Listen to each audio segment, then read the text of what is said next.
Bagi saya tuh ketika saya mencari sebuah saham tuh kayak nyari harta karun gitu loh. Ternyata setelah saya dalamin, cash flow-nya itu bermasalah. Ruginya itu 90% saya tuh lumayan hoki ya. Jadi kayak ketika saya beli, besoknya tuh langsung suspend. Dari situ saya belajarnya ya harus cek cash flow-nya secara detail sih dari pengalaman itu supaya nggak kejebak lagi.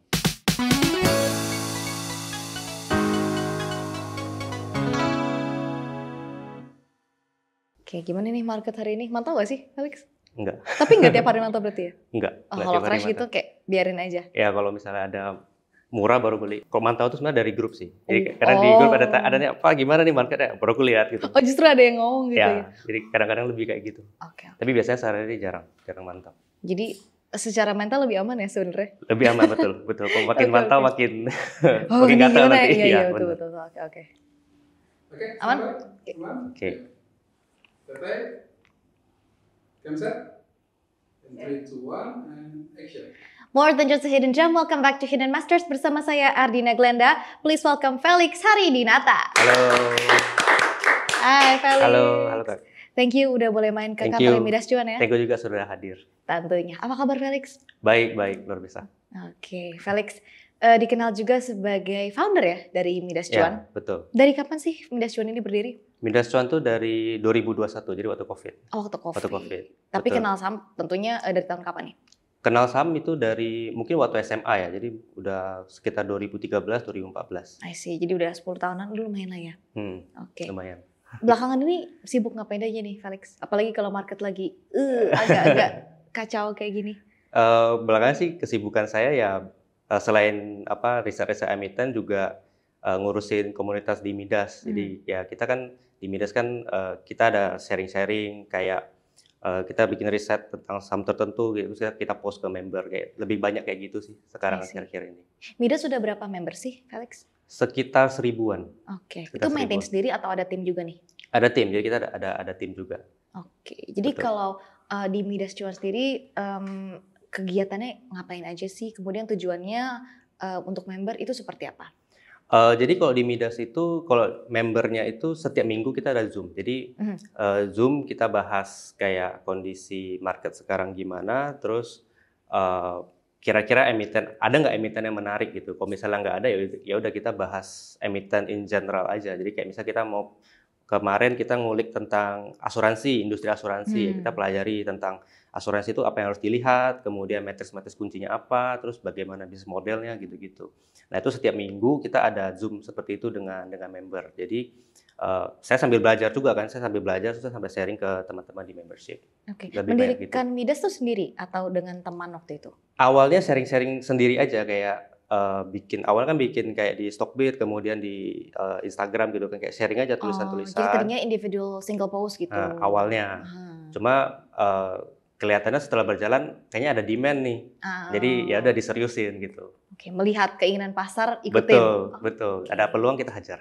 Oke, itulah ya mindset investor. Jadi memang awalnya dari situ. Betul. Gitu ya. Jadi memang nggak ada tujuan khusus kayak harus bikin komunitas, harus bikin. Awalnya belum. Kayak gitu nggak ada. Ya belum ada. Oke, nah ini kan berangkat dari tadi tahun 2013 gitu ya. Itu kenal saham waktu SMA mau kuliah. Awalnya sih pertama kan waktu sebelum saya kuliah itu kan saya ada ya dagang gitu ya, jualan online. Waktu SMA, betul. Jualan apa waktu itu? Waktu itu jualan baju bola. Kan dulu saya sering main futsal gitu sama teman-teman kayak rutin gitu setiap minggu main. Sama nih peluang nih. Ya, sama lihat ada peluang nih. Orangnya oportunis berarti ya. ada peluang nih mereka saya bisa jual baju jersey ke mereka gitu kan. Nah, terus dapat uang terus mikir gimana caranya pengen dapat cuan lebih lah. Nah, terus kayak somehow waktu itu kayaknya saya sih entah baca atau nonton tentang kayaknya yang tentang Warren Buffett gitu. Terus tentang Warren Buffett itu invest saham, terus ya saya coba cari tahu lah, dari situlah awalnya untuk dalami. Jadi awal invest? Awalnya nggak langsung invest sih, awalnya cuma kenal saham ya saham aja gitu. Metodenya apa saya nggak tahu. Cuma ya udah yang penting beli saham, kalau naik untung, kalau turun rugi gitu. Cuma tahu itu aja. Tapi waktu itu kayak terus rutin beli nggak? Kayak nabung lah gitu, atau kalau udah untung jual gitu? Udah ngerti belum saat itu? Belum. Jadi ya coba-coba aja, kayak saya lihat ada yang kayak namanya saya kenal nih perusahaannya, ya udah saya beli gitu aja. Jadi nggak ada awalnya tuh nggak ada metode sama sekali, cuma tahu-tahu aja beli saham tuh bisa untung gitu. Cuma tahu udah itu. titik gitu ya. Iya. Itu cukup lama nggak jalanin kayak gitu? Kayaknya beberapa tahun sih. Lumayan lama ya? Ya, beberapa tahun. Dan dari situ belum ada timbul keinginan untuk mendalami saham lebih lanjut, belum ya? Jadi waktu sambil jalan itu karena saya sambil kuliah juga, dan kebetulan kuliah saya tuh ya jurusan bisnis, cuma dalamannya finance gitu kan. Terus ya dari situ baru mulai kepantik kayak, oh ternyata dari saham tuh make money-nya bisa lebih serius gitu loh. Karena dosen saya tuh fund manager, terus diajarin, maksudnya di-sharing lah, kayak kan setiap minggu tuh kan ada kelas kan. Nah, jadi dari situ kayak kadang-kadang ada bahas tentang emiten tertentu, kayak ini lagi murah, ini prospeknya menurut dia seperti apa gitu. Dari situ ya baru akhirnya oke, saya coba deh ikutin gitu. Oke, pada saat itu karena mungkin lebih sering bahas emiten gitu kali ya, dan dosennya fund manager. Berarti lebih fokus di fundamental dan kinerja perusahaan. Betul, meskipun ada juga dia sharing-sharing tentang technical dikit sih. Jadi waktu itu sebenarnya belum tahu, kayak saya kira oh ya udah invest saham ya udah beli saham aja gitu. Setelah sekian lama baru tahu oh ternyata beda banget antara fundamental sama technical. Oke, dan dari situ udah langsung memutuskan nggak mendalami yang mana? Saya dalamin dua-duanya. Dua-duanya saya coba karena memang dari awal ya udah belajar aja gitu. Sambil jalan. Sambil jalan, betul. Oke, dan itu sambil kuliah masih terus belajar. Setelah kuliah sempat mencicipi karir normal nggak sih? Sempat. Jadi waktu kuliah itu saya setelah lulus saya kerja di tempat dosen saya. Dosen saya kan dia di asset management ya kan.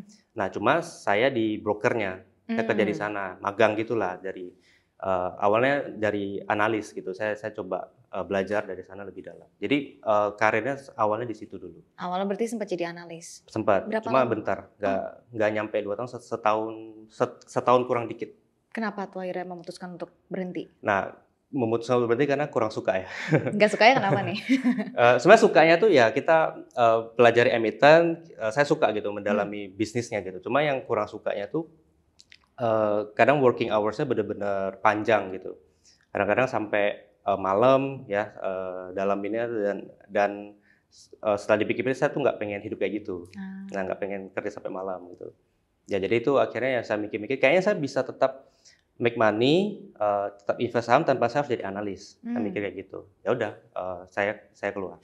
Oke, setelah keluar akhirnya apa tuh kegiatan yang dilakukan Felix? Sebenarnya sebelum itu saya juga ada join komunitas lah, salah satunya kayak Ellen May gitu.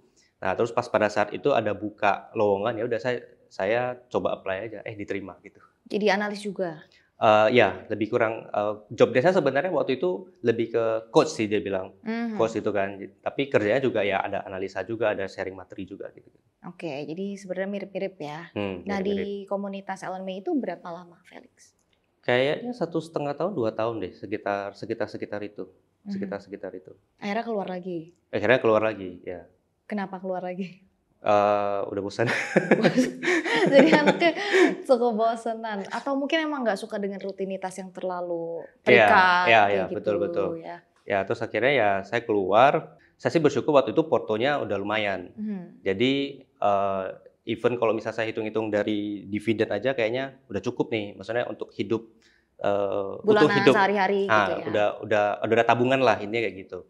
Ya udah saya pikir ya udah punya opsi. Ya saya pikir saya nggak pengen yang terlalu rutinitas. Ya udah saya keluar. Gitu. Oke, kalau boleh spill cukupnya tuh berapa sih kira-kira per bulannya? Mungkin jadi inspirasi nih buat teman-teman yang pengen resign. Double digit ada, double digit. Double digit dari dividen? Iya. Usia berapa waktu itu? Waktu itu kayak 24, 23. 24, dividennya 2 digit? Betul. Oke, sekarang lebih dong? Lebih. Dari dividen doang? Dari capital gain? Ngomongin soal investasinya Felix tentunya ya. Untuk Felix bisa sampai works, sampai mungkin dividennya sekarang berapa? 3 digit? Lebih. Oh lebih? Oke. Nah mungkin banyak orang yang bertanya di usia muda bisa dapat dividen, let's say M gitu ya. Lebih kurang? Lebih kurang. Ya lebih ke kurang lah. Oke. Itu gimana caranya? I mean kita lihat di sini nih, rule number 1, never lose money. Tapi pernah lose money nggak? Pernah, pasti. Pernah. Oke, kita sekarang cerita pahit-pahitnya dulu ya. Kenapa misalkan dulu pernah lose money, apakah salah strategi kah atau salah entry exit, boleh diceritain dong? Jadi dari quotes ini never lose money itu maksudnya adalah ketika kita beli sebuah saham itu potensi terjadinya keuntungan itu lebih besar daripada kita rugi. Nah, gimana caranya supaya potensi kita untung itu lebih besar? Pertama, kalau dari Benjamin Graham bilang ketika kita beli saham itu harus ada margin of safety. Jadi kita tahu kira-kira value dari emiten ini berapa, terus kita beli ketika dia lagi terdiskon. Nah, cuma kan kadang-kadang ada momen-momen di mana itu ya diskonnya kecil atau diskonnya nggak ada gitu. Nah, kita kalau misalnya kita beli, ya potensi kita lose money-nya gede. Jadi ada saham kalau misalnya dia turun nih, kita bisa hold, kita berani hold gitu. Tapi kalau ada saham yang turun, ya kita nggak berani hold karena kita dari awal memang resikonya udah gede. Misalnya hutangnya gede gitu misalnya. Terus bisnisnya itu ya saya suka cek cash flow-nya. Jadi kalau misalnya cash flow-nya bermasalah ya potensi lose money-nya juga gede karena dia harus minjam uang lagi, terus jadinya bisa PKPU segala macam. Nah, kita berusaha menghindari kayak gitu. Yang kita invest itu adalah perusahaan yang sebisa mungkin bagus dan juga valuasi yang murah. Nah, seringkali ketika saya investasi juga ada di mana saya salah gitu. Saya salah menilai, saya sih lebih salahnya itu karena menilai prospek ke depannya. Jadi waktu saya invest itu saya pernah satu pengalaman misalnya di saham tele pada saat itu waktu COVID ya. Jadi waktu COVID saya beli karena waktu itu saya lihat price to book-nya 0,3, 0,2. Jadi dari reason-nya itu aja valuasinya murah tuh ya? Valuasinya cukup murah, tuh saya lihat labanya terus naik. Jadi laba sebelum 2019 itu naik terus. Jadi saya pikir, oh ini emitennya cukup oke, terus valuasinya juga murah. Ya udah saya beli aja. Tok gitu ya? Nah, saya beli. Terus ternyata saya kurang teliti gitu. Ternyata setelah saya dalamin cash flow-nya itu bermasalah. Dan labanya itu bukan real cash lah. Jadi labanya itu ya lebih ke piutang, terus persediaannya bermasalah gitu-gitu. Dan akhirnya itu membuat saya rugi di situ. Oke, kalau boleh tahu ruginya berapa persen atau mungkin nominalnya if you don't mind? Ruginya itu 90%. Saya sampai sekarang kan dia sempat turun ya. Terus disuspend, terus pas dibuka suspendnya turun lagi sampai Rp2, Rp1, terus sekarang kayak di 10 atau berapa. Jadi sekarang kayak masih nyangkut gitu? Sekarang waktu dia buka suspendnya saya udah jual. Udah jual. Dengan kondisi rugi 90%. Iya. Itu waktu itu alokasi dananya lumayan banyak nggak ke tele itu? Syukurnya tidak. Karena saya tuh lumayan hoki ya. Jadi kayak ketika saya beli, besoknya tuh langsung suspend. Jadi waktu COVID itu kan banyak tuh saham-saham murah-murah kan.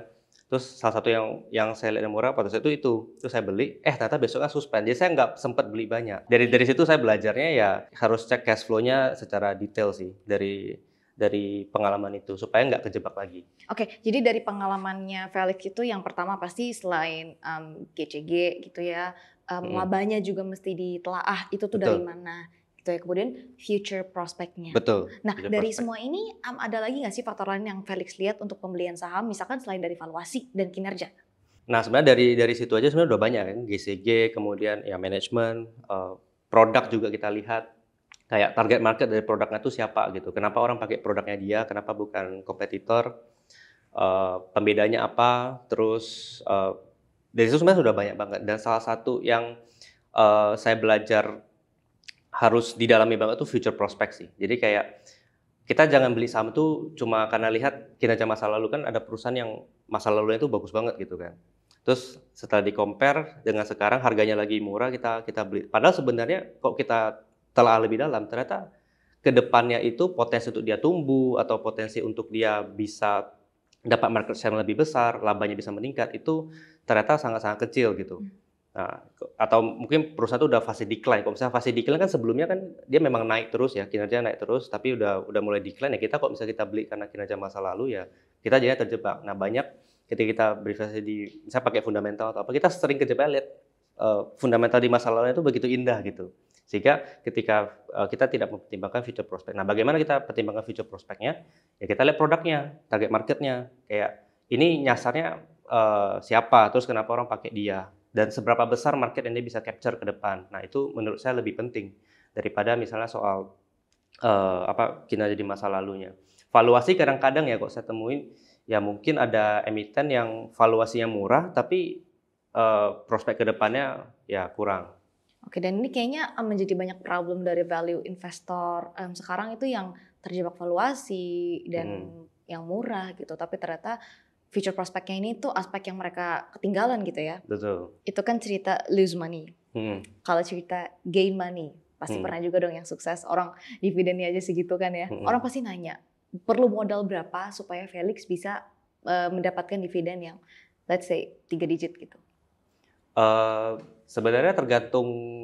Jadi pertama kita cek ya emitennya sering bagi dividen nggak. Kalau misalnya emitennya sering bagi dividen ya kemungkinan untuk dia bagi dividen lagi di masa depan ya cukup besar gitu kan. Bagaimana cara dapat dividen gede? Sebenarnya saya tuh kebantu karena yieldnya gede. Jadi bukan karena modalnya udah gede banget. Jadi bukan yieldnya kayak 7% gitu kan. Tapi karena pada saat itu perusahaan itu membagi dividen yang yieldnya tuh bisa 30% gitu. Jadi momen-momen seperti itu kan maksudnya jarang ya. Jadi saya mungkin contohnya kayak saham-saham batubara gitu kan, pada saat kan beberapa tahun lalu mereka bagi dividen gede banget, jumbo banget, ada yang sampai 40%, yieldnya 30%. Dan itu kan boost banget ya, nge-boost banget ke kita punya portofolio gitu. Nah, jadi itu yang rahasianya kenapa bisa dapat dividen yang gede. Jadi bukan karena kita taruh ratusan miliar gitu ke satu saham terus dapat yield 7%. 100 M ya 7% kan 7 M gitu kan. Itu kan gede banget. Tapi kan itu cuma 7%. Nah, jadi sebenarnya nggak perlu segede gitu juga untuk dapat dividen yang cukup, yang gede. Oke, mungkin kalau ini pertanyaan yang lebih relatable gitu. Kalau orang tanya gitu di usia muda, gimana sih caranya ngegedein modal kayak Felix gitu supaya untuk dividen dan yieldnya pun kita juga semakin besar gitu. Ngumpulin dari mana waktu itu? Pertama kan waktu saya tuh udah mulai cari dulu kan sejak SMA ya. Nah itu udah lumayan banget. Karena waktu SMA itu kan saya jualan baju jersey dan setiap 6 bulan sekali itu ada event sekolah gitu. Dan saya supply seragam buat buat acara itu gitu. Emang cari peluangnya pinter ya intinya ya. Jadi pertama tuh awalnya memang kalau kita langsung invest saham aja ya memang agak lama gitu. Tapi kalau misalnya kita dari awal tuh kita berusaha untuk make money, entah itu dari dagang, dari jualan, dari situ baru kita tembakin lagi ke saham, terus dapat bagger misalnya kan. Dari situ kan nge-boost terus. Ngegulung terus, ya juga. Betul. Dan sering kita misalnya kerja gitu ya, kita jangan kayak taruh sekali habis itu kita diamin, tapi kita taruh terus. Misalnya kita dapat uang kita invest lagi, dapat uang kita invest lagi. Top up gitu terus ya. Kalau saya itu mungkin bisa save minimal 30% lah waktu dari gaji pada saat itu. Waktu saya mulai bekerja saya save 30% untuk saya investasikan. Jadi intinya memang membesarkan modal itu menjadi salah satu senjata yang cukup ampuh juga ya untuk membesarkan yield atau mungkin even dividen. Betul. Oke, kita mau ngomongin keadaan market yang sekarang agak lagi turbulent ya. Nah, untuk Felix sendiri apakah juga keep an eye out on news yang lagi beredar? Apakah keputusan investasinya juga sedikit banyak dipengaruhi itu? Atau tetap stick dengan investing plan dari awal? Kalau misalnya keep inform ya pasti iya ya. Jadi kita tetap baca berita, tetap ikuti perkembangan terkini. Cuma kalau ketika saya memilih sahamnya atau saya memutuskan untuk beli atau jual itu biasanya tuh jarang karena itu. Kalau itu kan lebih ke makro ya, makro fundamental. Tapi kalau saya lebih ke mikro. Jadi saya lihat perusahaannya ada plan apa, manajemennya mau ngapain, terus produknya tadi ya prospek segala macam. Itu yang saya lihat. Karena lebih ke bottom up kali ya analisisnya. Betul, bottom up. Jadi ada beberapa orang mungkin yang top down, saya lebih ke bottom up. Nah, jadi sebenarnya itu tidak saya tahu tapi saya tidak pakai itu untuk mencari peluang untuk investasi. Karena kadang-kadang di member di Bidas juga ada tanya, ganti presiden nih, sama apa nih? Sektor apa nih? Beli apa nih? Gitu. Saya juga nggak tahu ya kalau ditanya gitu ya. Kalau tahu langsung beli all in gitu kalau ya? Kalau tahu saya all in aja di situ gitu kan. Cuma kan saya bukan cenayang gitu. Saya juga nggak tahu, saya juga nggak kenal dengan presidennya Pak Prabowo kan. Ya yang penting sih ya fokus saya cari perusahaan-perusahaan yang memang saya pahami, yang nggak terlalu ribet, yang simple-simple aja, terus valuasinya kok bisa lagi murah. Nah, itu saya taruhnya di situ. Oke, boleh spill nggak sih stock universe atau pilihan-pilihan dari Felix ini sektor apa aja kalau nggak mau sebut emiten? Yang jelas tambang ya, batu bara, banking, consumer tapi mahal-mahal cuma ada yang murah. jarang-jarang. Udah di-hint ya, udah di-hint ya. Cari ya, intinya harus semangat nyari ya. Iya, semangat nyari. Karena tuh bagi saya tuh ketika saya mencari sebuah saham tuh kayak nyari harta karun gitu loh. Kan harta karun tuh serunya tuh waktu nyari. Jadi waktu kita mencarinya itu kita seru gitu. Kalau misalnya kita udah kasih tahu gitu kan kayak udah nggak ada funnya gitu. Tapi kalau misalnya kita ada hint-hintnya gitu, jadi mereka mengumpulkan puzzle-puzzle gitu lama-lama jadi ketemu nih petanya gitu. Oke, nah mungkin Felix boleh bagi tips nggak sih? Banyak kan investor itu yang memulainya dari modal kecil atau misalkan mereka juga sambil kerja nih, jadi waktunya mungkin nggak begitu banyak nih untuk bisa analisis saham-saham atau perusahaan yang bagus. Ada tips and trick nggak sih dari Felix sendiri? Kalau tipsnya ya, kalau misalnya kita kerja gitu, kita cari emiten-emiten yang mungkin berhubungan dengan pekerjaan kita gitu. Kalau misalnya kita dokter misalnya, ya memang dokter sibuk, tapi kan ada juga perusahaan-perusahaan yang bersinggungan di Healthcare. Nah, di healthcare. Rumah sakit, farmasi. Mungkin dia lebih tahu, misalnya ada perkembangan terkini, pasti lebih tahu gitu loh. Ada misalnya, klinik ini lagi rame gitu.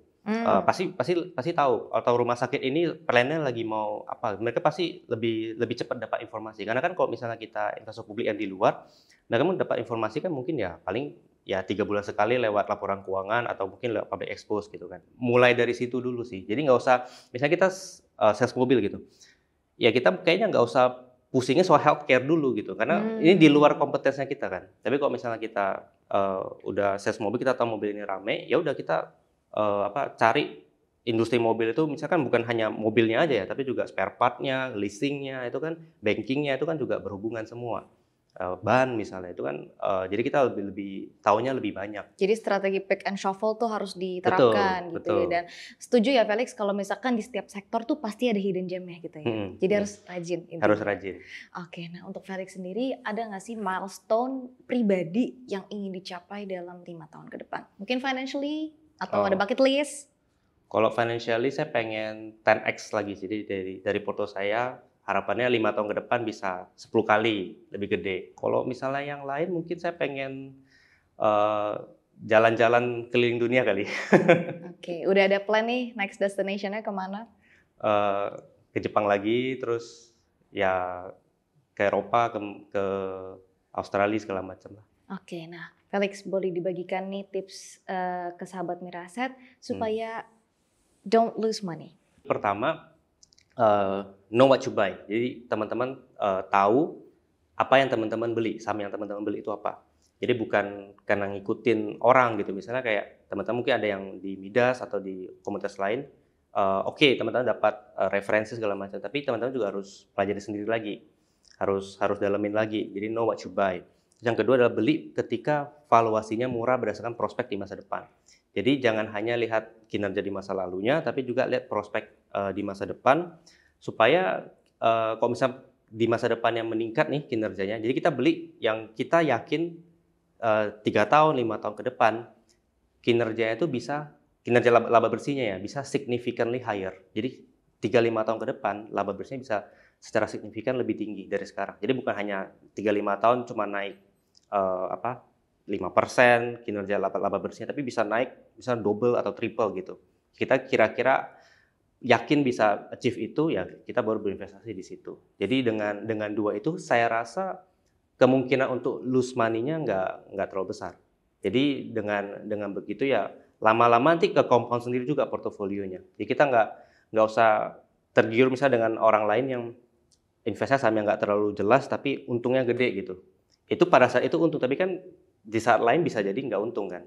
Nah, jadi kalau saya lihat sih yang secara konsisten dia bisa terus mengkompound portofolio ya seperti itu.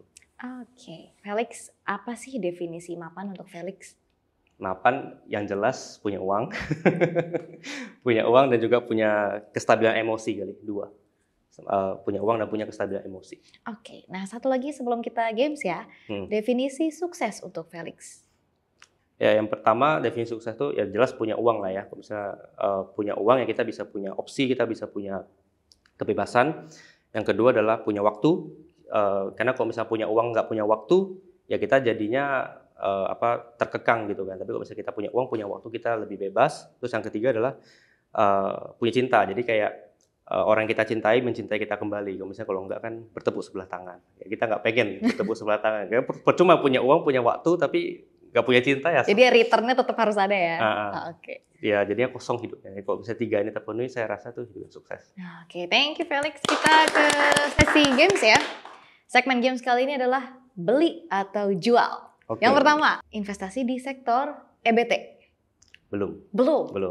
Oke. Belum beli ya. Belum beli. Oke. Berikutnya, perusahaan ini nggak punya riwayat laba yang signifikan, tapi potensinya gede. Beli nggak? Beli. Oke. Beli. Sahamnya lagi downtrend. Tergantung. Kalau misalnya downtrend, valuasinya murah, prospek yang bagus, saya beli. Oke. Saham yang baru IPO. Baru IPO. Beli nggak? Tergantung. Kalau yang akhir-akhir ini yang batu bara itu mungkin beli. Tapi kalau yang lain lihat-lihat dulu. Oke, emang pecinta ini ya, kayak tambang-tambangan nih Felix ya? Karena banyak yang lumayan murah, terus kinerja juga oke, dividen gede juga. Oke, hint buat tahun depan berarti oke nih prospeknya dari Felix? Mudah-mudahan. Oke, thank you so much Felix. Thank you. Sahabat Firasat, itu dia tadi perbincangan kita bersama dengan Felix Haridinata. Kalau kamu suka dengan episode kali ini, jangan lupa like, share, dan komen, dan tentunya subscribe ke YouTube channel kita. The world is changing, so let's aim higher and bigger. Kita akan jumpa lagi di episode Hidden Masters berikutnya. Bye! Definisi mapan itu berbeda untuk setiap orang. Ada mereka yang hidup untuk hari ini, dan mereka yang membangun masa tua sedari muda. Aplikasi M-Stock hadir untuk mereka yang ingin jadi mapan. Perkuat kendali keuangan dengan produk investasi yang beragam. Dan pantau semua pergerakan dari satu aplikasi, baik bagi pemula maupun pemain lama. Saatnya jadi mapan bersama M-Stock dari Mirai Asset. Download aplikasinya sekarang.